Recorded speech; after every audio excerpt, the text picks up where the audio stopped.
Programme में एक बार फिर खुशामदीद जी। शजील साहब, एक कोऑर्डिनेशन जारी है इदारों के दरमियान। आप लोगों को इतना ज़्यादा बददिल होने की ज़रूरत नहीं है या मायूस होने की ज़रूरत नहीं है। नहीं, और ये वो लोग हैं जो पहले ये नए लोग नहीं हैं।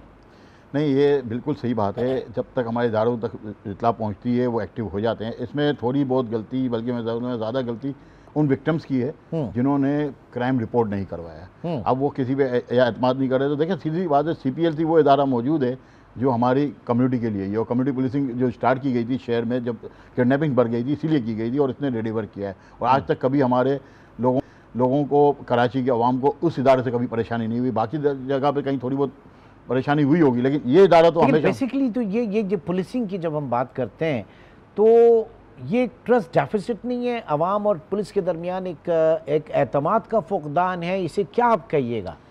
देखिए, इसमें मसला आता है SHOs का। अभी एक जगह पर्ची आई, उस दुकानदार ने हमसे रब्ता किया, हमने SSP से रब्ता किया। SSP लेवल तक जितने अफसरान हैं वो बड़े डेडिकेटेड, वो डिलीवर करने के लिए तैयार रहते हैं। उन्होंने SHO को भेज दिया। SHO ने आके वहाँ पे सारा काम किया। उसने इतना कॉपरेट किया कि वो बंदा पकड़वा दिया, डील करके बंदा पकड़वा दिया दुकानदार ने। उसके बाद SHO आता है और उसको बोलता है कि आप 60,000 रुपये दें, मेरा खर्चा हो गया। अब आप मुझे बताएं, जो विक्टिम है वो, अगर वो 50,000 रुपये रिस्क लिया इतना बड़ा, ठीक है, इसने रिस्क लिया, उसकी जान के ऊपर आ गई, उसको सिक्योरिटी रेंजर्स ने भी प्रोवाइड की, पुलिस ने भी प्रोवाइड किया, मैटर था।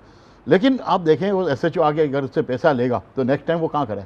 दोबारा उसको पर्ची आई, उसने कॉपरेट नहीं किया, उसने पैसे देके जान छुड़ाई। असल मसला हम बार बार जो कहते हैं, SHO वो जो है वो इलाके का मालिक वो है जो सही बंदा हो। नहीं तो इसमें क्या है? इसमें कम्युनिटी पुलिसिंग होनी चाहिए, क्या होना चाहिए? देखिए, कम्युनिटी पुलिसिंग मस्ट है, होनी चाहिए। आप कम्युनिटी को इन्वॉल्व करें पुलिस के साथ। या तो देखिए, CPLC इसीलिए एक उसके ऊपर एतमाद भी है लोगों का कि सब कम्युनिटी के लोग हैं। देखिए, RSTF बनी, RSTF के ऊपर भी एतमाद है।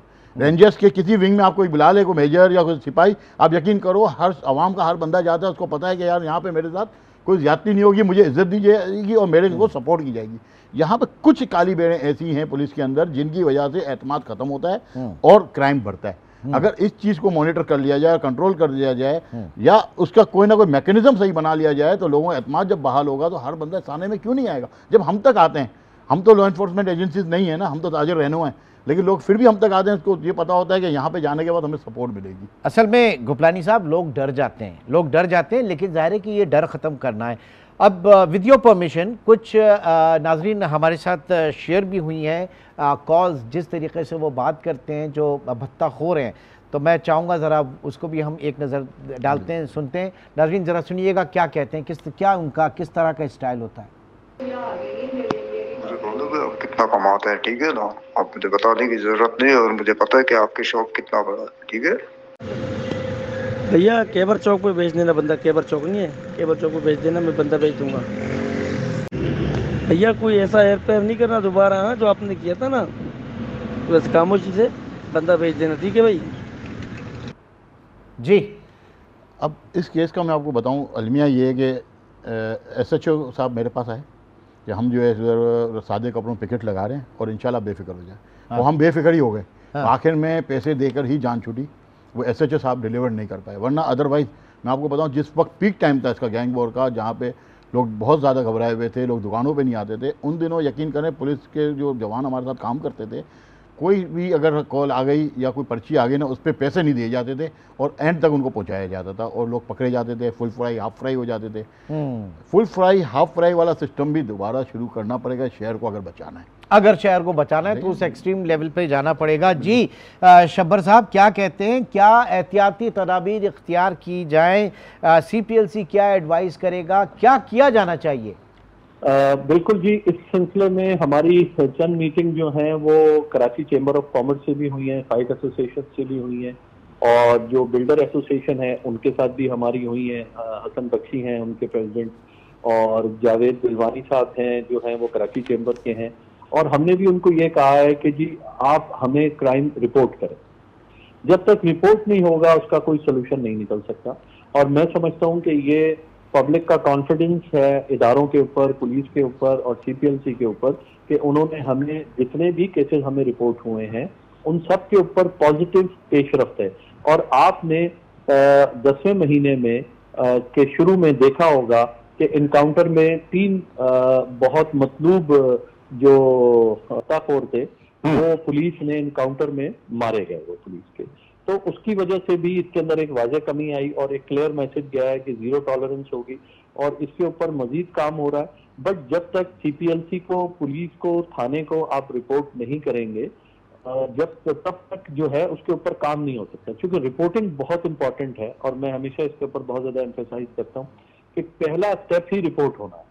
और वो बिल्कुल, अगर आप रेंजर्स को रिपोर्ट करना चाहते हैं, आप पुलिस को करना चाहते हैं, आप सीपीएलसी को करना चाहते हैं या किसी और लॉ एनफोर्समेंट, आप जिससे कंफर्टेबल है उसको करें, पर रिपोर्ट जरूर करें।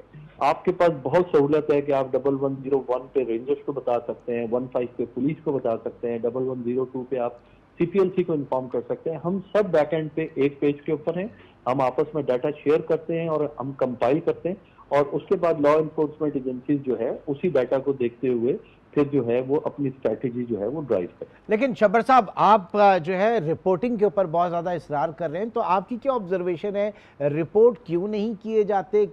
ऐसा क्या एलिमेंट है कि जनाब केसेस ही रिपोर्ट नहीं होते, लोग भत्ता मांगते हैं और वो खामोशी से दे देते हैं? देखिए जी, इसमें दो बड़ी वाज़ेह चीजें हैं, मैं बड़ा क्लियर आपको इस पे बता देता हूँ कि जब अमाउंट बहुत कम होता है, लाइक 50,000 या उससे अमाउंट कम होता है, तो लोग रिपोर्ट नहीं करते आमतौर पे, ऐसा हमारा मानना है। तो उसके अंदर हम चाहते हैं कि चाहे अमाउंट 1,000 रुपए हो या ज्यादा हो या कुछ भी हो, कॉल भत्ते की वसूल हो, आप जरूर लॉ एनफोर्समेंट एजेंसीज को ऑन बोर्ड लें और उनके ऊपर आप भरोसा करें। पहले भी 2013-14 में जब इस कराची के हालात थे, तो यही वो एजेंसियां थी, लॉ एनफोर्समेंट एजेंसी थे, जिन्होंने सबने एक पेज पे आके रिजल्ट दिया था। और इस वक्त भी सिंध के अंदर हाईएस्ट लेवल की मीटिंग्स हुई हैं जिसके ऊपर इसी इशू को टेकअप किया जाए और हम बड़े पुरुमीद हैं कि इसके ऊपर सारी लॉ एनफोर्समेंट एजेंसीज एक पेज पर है और जल्द बहुत पॉजिटिव रिजल्ट आए। ठीक है, बहुत बहुत शुक्रिया। शब्बर मलिक साहब, deputy chief operation Sindh CPLC हमारे साथ मौजूद थे। गुपलानी साहब, आप भी हमारे साथ मौजूद हैं और एक ब्रेक की कॉल है, वीडियो परमिशन। आप छोटे से ब्रेक की तरफ चलेंगे और ब्रेक के बाद हम देखेंगे कि आबाद के जो मेंबरान हैं वहाँ पर ये मामला जो है कितना संगीन है। एक छोटे से ब्रेक के बाद दोबारा मिलते हैं।